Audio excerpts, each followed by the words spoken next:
gobyerno, normal indigenous people ay dapat protektahan at buton at baliwalaan at hintayon ng mga salot at kasadaran.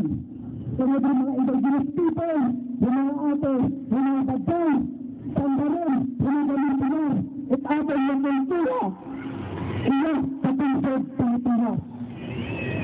Lalo, mga kaibahan, ginantay natin, hindi natin pagdadahan, nabilat ng sistema ng aral, at hindi kita nagpanibigan. Hindi natin nakangkod, nakahandayan, at ginakahandayan ng ating mga nasunod ng mga narasyon, ng mga ating mga inuwa at mga kapuhan. Ngunit, bitang katuhat, nagilay patay ng mga lider aktivista. Sige natin, itong panindigan para lang protektahan yung ating mga kinamataron at gustuin at gobyerno kung ano yung bilanganggad ng dapat pinaisahin at ibudasyon baya at gobyerno.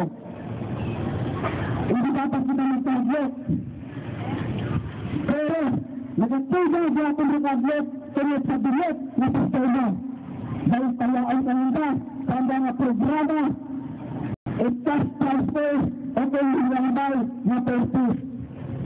Ginagamit tayo at gobyerno para tinggan ang pilihiyo ang partisipar sa paghahilakan at sa mga aktividad na kusatuin na nataabot at pagpanawagan na dapat respetuhin ng tawanan na kinamataron.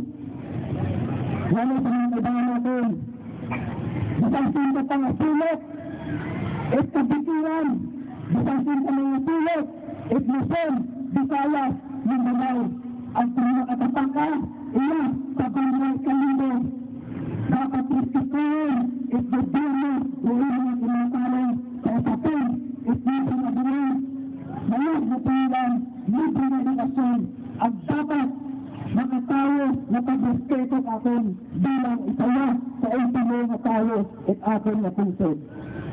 Ngunit, dito kita tuloy paabot